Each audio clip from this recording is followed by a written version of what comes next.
نہیں نہیں ساجد بھائی، بات پیسوں کی نہیں ہے، یہ تو اپنے گھر کا کام ہے۔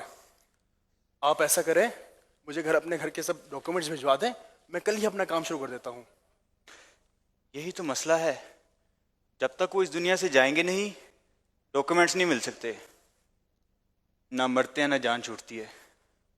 ساری زندگی نہ کوئی جائیداد بنائی نہ کاروبار کیا، جی آ جا کے گاڑی تو ہے، وہ بھی کہتے ہیں کہ اپنے جیتے جی بیچنے نہیں دوں گا۔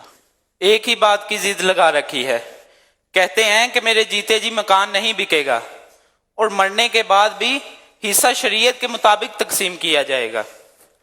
اگر ہم بہنوں کو حصہ دے بھی دیں تو کس منہ سے ملیں گی وہ پھر ہمیں؟ جینا مرنا تو ختم ہوا نا پھر۔ بہنوں کا حصہ تو ایسے کہتے ہیں جیسے ہمارے لیے فیکٹریاں بنگلے چھوڑ کے جا رہے ہیں۔ جی وکیل صاحب، آپ کوئی ایسا پیپر تیار کریں کہ مکان ہمارے نام ہو جائے، بہنوں والا معاملہ ہم دیکھ لیں گے، ہمیں بھی تو اپنی زندگی سکون سے گزارنی ہے نا۔ نہیں نہیں ساجد، ایسا نہیں ہوتا۔ مرنے کے بعد قانونی اور شرعی طور پر بہن کو حصہ دینا ہوتا ہے۔ اس کا کوئی اور حل ہے تو بتائیں، ایسے تو ہمارے ہاتھ کچھ نہیں لگے گا۔ ہاں، ایک حل ہے، باپ کے جیتے جی ان کا مکان اپنے نام لکھوا لیں۔ اس کے لیے کیا کرنا ہوگا؟ زیادہ کچھ نہیں، میں آپ کو ایک پیپر تیار کر کے دوں گا، اس پہ صرف دستخط کروانے ہوں گے۔ ٹھیک ہے،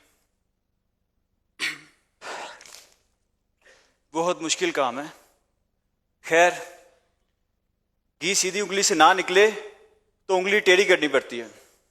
دیکھ لیں، جیسا ٹھیک لگے مجھے بتا دے گا، میں حاضر ہوں۔ ابھی مجھے ایک میٹنگ کے لیے جانا ہے، دیر ہو رہی ہے۔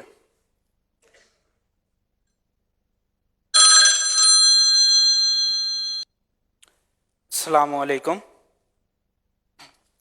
جی ساجد بھائی ابھی ضروری کام سے گئے ہیں۔ جی ضرور، کوئی پیغام ہے تو مجھے بتا دیں۔ جی میں ضرور ان کو پیغام آپ کا دے دوں گا۔ جی السلام علیکم ورحمۃ اللہ۔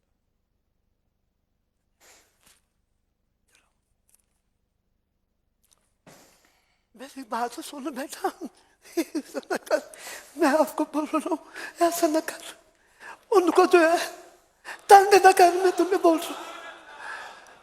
اللہ تین جوانیاں مانے، تیرے پیو نو تیرے تے بڑی امیداں نے، انہوں تنگ نہ کر میرا پتر، انہوں تنگ نہ کر۔ میری بات سن میری۔ مجھے کوئی بات نہیں سنی، اس پہ سائن کریں اور مکان میرے نام کریں۔ بیٹا مرنے کے بعد سارا کچھ تیرا ہی ہے بیٹا، تیرا ہی ہے۔ اگر یہ بات ہے تو بہن کو اس میں کوئی حصہ نہیں ملے گا، ان سب کو بتا دیں۔ بہنوں کا حصہ ہوتا ہے بیٹا، ہوتا ہے بہنوں کا حصہ۔ جب شریعت نے ان کو حق دیا ہے تو ہم کون ہوتے ہیں ان کا حق چھیننے والے؟ ان کا جو حق بنتا ہے نا میرا پتر، ان کو دے دو۔ جو تمہارا حق ہے وہ تم لوگ رکھ لو، تم لوگ رکھ لو۔ میں کہتا ہوں گھر کا سکون برباد نہ کر میرا پتر، گھر کا سکون برباد۔ میں گھر کا سکون برباد کر رہا ہوں؟ میں جگرا آپ سب لوگوں نے میری بات نہ مان کے شروع کیا،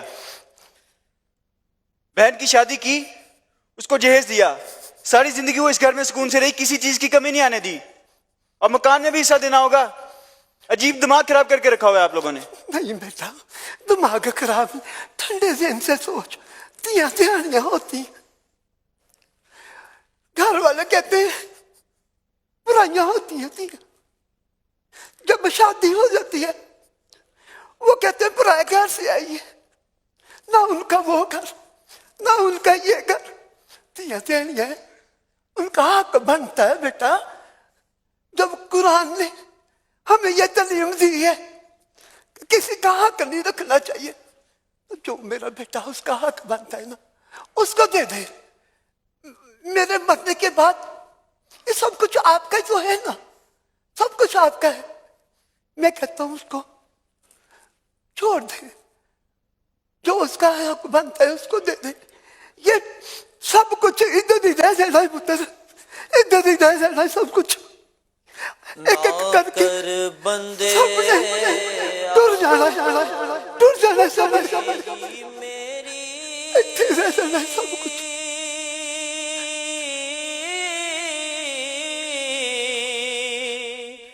نہ میری نہ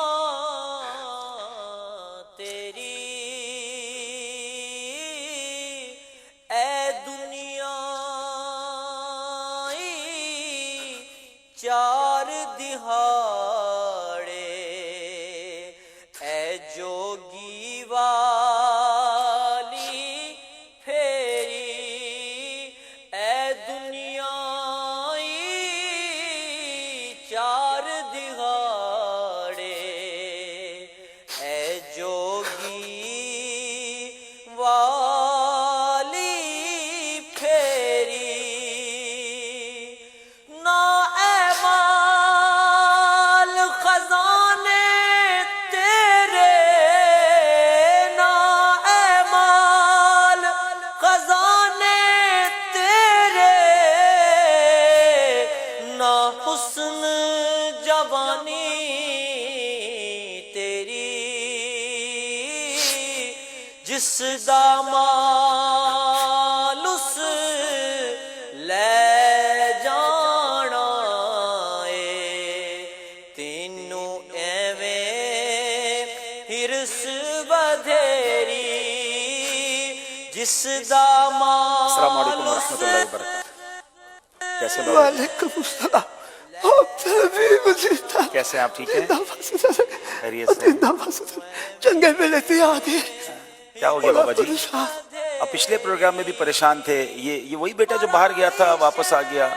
کیا بتاؤں عبداللہ؟ کیا ہوا بیٹا؟ کیا مسئلہ ہے بتاؤ. بڑی سی ضد کر رہے سمجھا ٹھیک ہے یہ پہنوں کو حصہ نہیں دیتا یہ دے میرا بیٹا. آپ کیسے ہیں؟ ٹھیک ہے؟ آئے میرے پاس آئیں، میرے پاس آئیں. دیکھیں آپ یہ کہہ رہے تھے، میں سن رہا تھا اپنے والد صاحب سے. پہلے تو میرا بیٹا اپنے ابو سے ایسے بات نہیں کرتے. والد تو سایہ دار درخت ہوتا ہے. اس بڑھاپے میں تو ہمیں ان کی خدمت کرنی چاہیے، ان کی دعائیں لینی چاہیے. یہ اپنے لیے تو کچھ نہیں مانگ رہے نا، یہ آپ کے لیے اور اپنی بچیوں کے لیے کہہ رہے ہیں. ماں باپ کے لیے بیٹے بھی برابر ہوتے ہیں، بچیاں بھی برابر ہوتی ہیں. یہ بہت بری بات ہے کہ ہم بہنوں کا حق ماریں. یاد رکھیے وراثت کا جو حکم ہے نا وہ قرآن و حدیث سے ثابت ہے. میں یہاں موجود اسلامی بھائیوں سے، مدنی چینل کے ناظرین سے بھی بات کرنا چاہوں گا. یہ وبا بڑی بڑھتی جا رہی ہے کہ لوگ کہتے ہیں جناب ہم نے بہنوں کا حق نہیں دینا، بھائی اپنی بہنوں کا حق نہیں دیتے. بلکہ یہ بھی ہونے لگا ہے کہ بڑے بھائی اپنے چھوٹے بھائیوں کا حق نہیں دیتے. خاندان میں کوئی یتیم ہوتا ہے تو اس کا حق نہیں دیتے.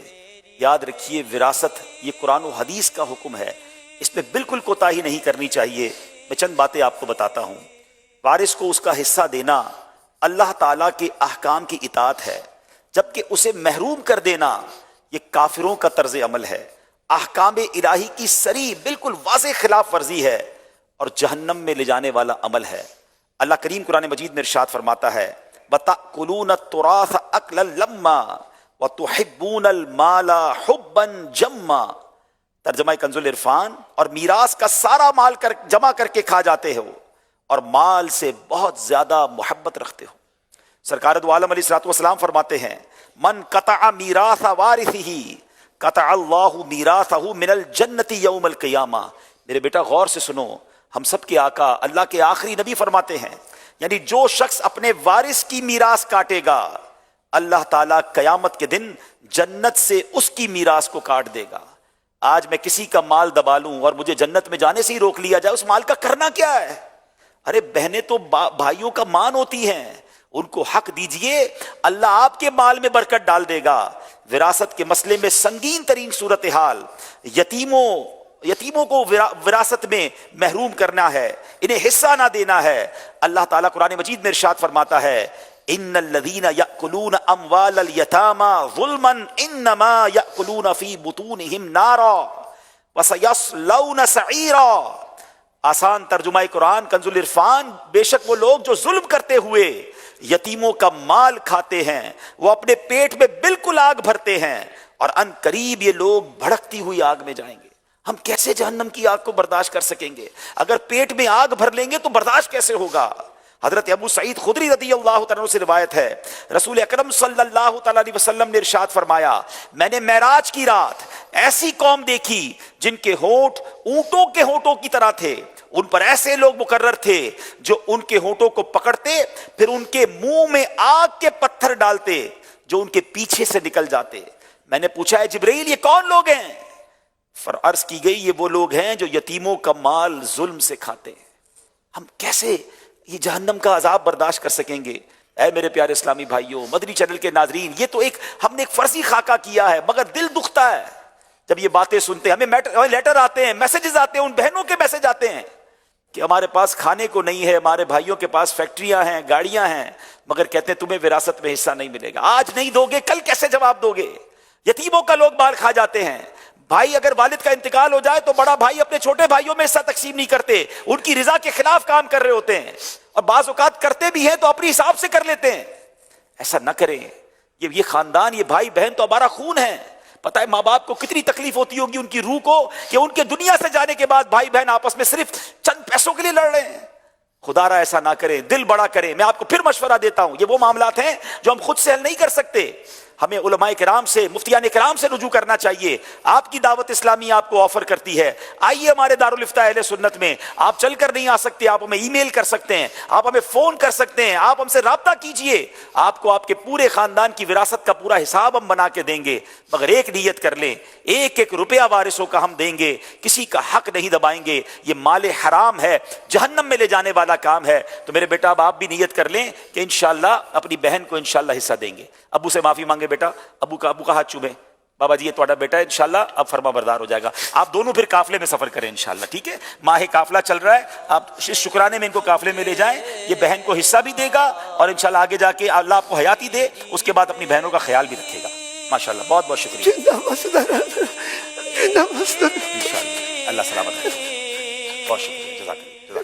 نام میری نام ہائے ہائے، تیری اے دنیا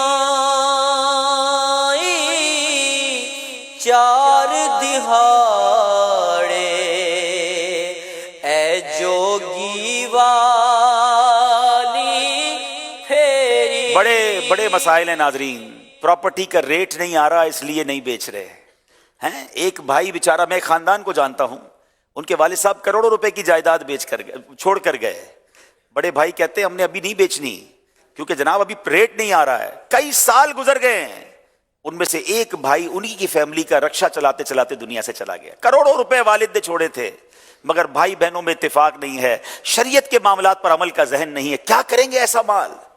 خدا کے واسطے شریعت کے حکم کو مانیں، یہ اللہ رسول کا حکم ہے، اور جائیے علماء کرام کے پاس۔ فوراً اگر کسی کا انتقال ہوتا ہے تو اس کے تمام جو ترکہ ہے اس کو علماء کرام کو بتائیں کہ یہ میت نے چھوڑا ہے، اب بتائیے ہمیں کس طرح اس کو تقسیم کرنا ہے۔ یہاں میں والدین سے بھی عرض کروں گا، یہ وہ والدین، عموماً ان گھروں میں یہ پرابلم ہوتی ہے جہاں والدین دنیا تو بہت سکھاتے ہیں، کاروبار تو بہت سکھاتے ہیں، مگر دین نہیں سکھاتے۔ اگر بچوں کی دین کے مطابق تربیت ہو جائے، قرآن و حدیث پڑھنے والے اور علم دین والی اولاد بن جائے، تو پھر وہ بھائی بہن جڑے رہتے ہیں، وہ پیار سے رہتے ہیں، وہ شریعت کے احکام پر عمل کرتے ہیں۔ اللہ ہم سب کو اپنی اولاد کی بھی بہترین تربیت کرنے کی توفیق عطا فرمائے۔ آج یہ جو سمجھ لیجیے خاکہ تھا، بڑے دکھی دل سے ہم کر رہے ہیں۔ ہم نے یہ جب پلان کیا تھا اس وقت بھی یہی تھا کہ کاش کسی ایک بہن کو اس کی خوشی مل جائے، کسی ایک یتیم کو اس کا جو حق کسی نے مارا ہے اسے مل جائے، ہماری مغفرت کا اور ہمارے لیے صدقے کا یہ باعث بن جائے۔ اس پیغام کو عام کیجیے گا، بلکہ اس خاکے کے جب ہم ویڈیو کلپس بنا لیں گے تو پلیز اس کو آپ شیئر بھی کیجئے گا۔ نہ جانے کیا کیا لوگ شیئر کرتے ہیں۔ یہ دعوت اسلامی والے ہمیں شارٹ کلپ بنا کے قرآن و حدیث کی باتیں، عشق رسول کی باتیں، شرعی احکام کی باتیں بتاتے ہیں، اس کو شیئر کیا کریں، کوئی عمل کر لے گا ہمارے لیے بھی انشاءاللہ صدقہ جاریہ کا باعث ہوگا۔ صلو علی الحبیب صلی اللہ تعالی علی محمد۔